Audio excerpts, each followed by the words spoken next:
Batman fans and Mezco fans, we have here the PX Batman Sober at Night. Now, the only difference between this one and the normal ones is just the color, and that is it. This is just a blue Batman, and compared to the other ones, like for example, we have the MDX exclusive right here, which is all black, and then the other Sober at Night, which is black and gray. But overall, same thing, same figure, same articulation, but it's just blue. And honestly, I love it. It's such a good, different color pattern, and it's a nice change. You know, we always got used to black and gray or just full black, but this is nice because the previous PX from the Ascending Knight was just kind of a let down with the color. Was just way too bright. Maybe, I mean, in some comics he is that kind of bluish, but I really like this blue. Kind of reminds me of the Batman Hush run. So yeah, let's get this review going. Now, as for a close-up on the PX Batman, you can see here the classic black and yellow logo, and then the rest really nice done with this, how you say, armor style pleather. Kind of gives you that Arkham feel. So for those that like the Arkham series, you're in luck. Now, of course, there's some kind of gripe issues here where, you know, you can see some of my pleathering is starting to crack, and this is brand new, so that's kind of a letdown right there. As for the rest of the figure, you see how the gauntlets does a really well job, just like pointing and stabbing your fingers. But of course, the detail is amazing, and the color really identical to the fabrics, which is really nice because, you know, two different materials, but they almost in par, which is good. As for this, the figure, you see here that the belt is very similar to the other ones, you know, identical. The only thing is a little bit different is the color, but that's it.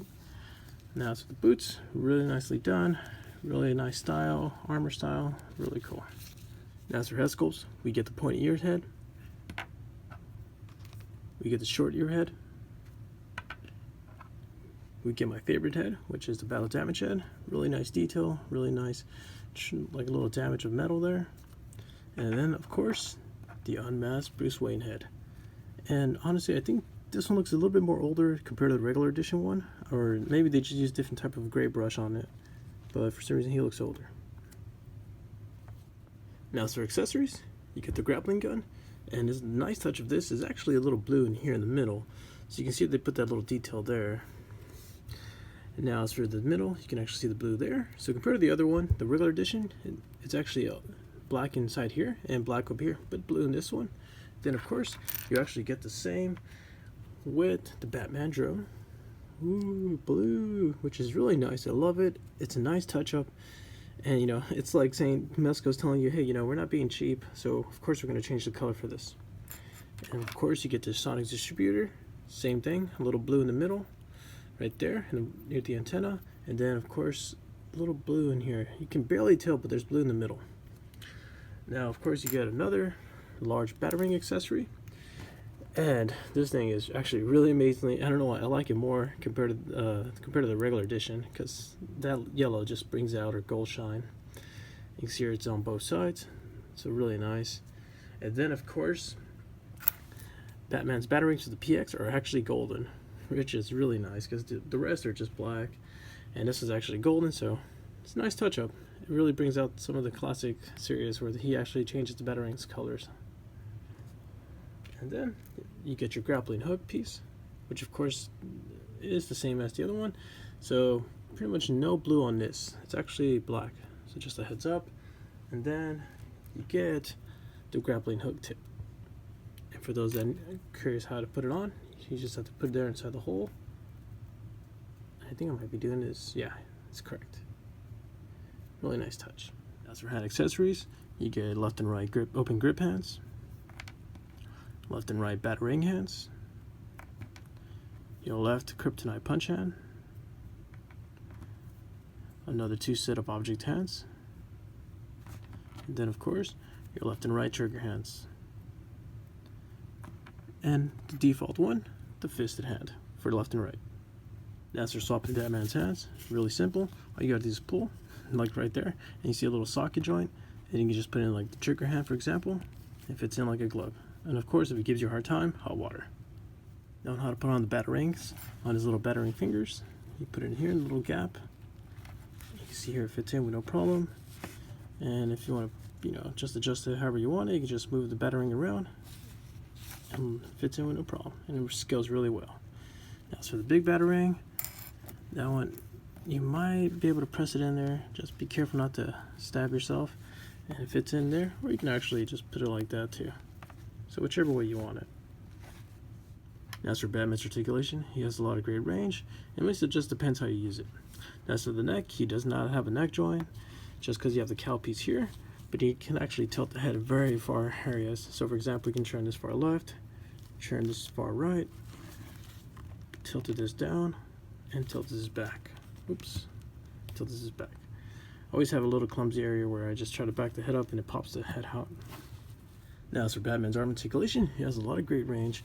You can actually raise it this far up, and then of course you can raise it this far high, but it stops right there just because the suit is soft goods, and of course you don't want to crack that pleather. Now, you do have a lot of great arm swivels, so you can tilt it this far left and that far right. And you can also bring out the shoulders a bit more, just because I believe the body here has a kind of like a butterfly joint, so you can bring it out more and be like, hey, what's up, Batman?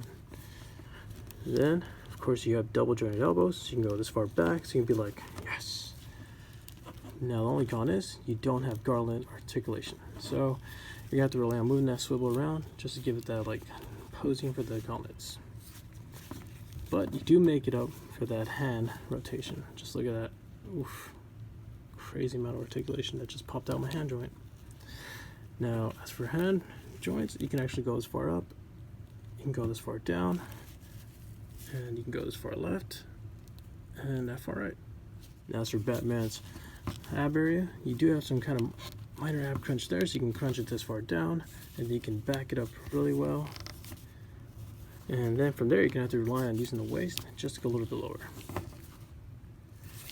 And as for backing up, that far back, which isn't bad, you know, soft good figures. It's tough to make a good ab crunch right there. Now, as for Batman's leg articulation, he has a lot of great range. You can actually do the splits, which is that far back, and surprisingly, you can do a lot of well on a soft goods figure. Mezco is just knocking it out. And as for balance, it can even bounce on itself. Now, as for leg swivel, you can tilt it this far left and that far right.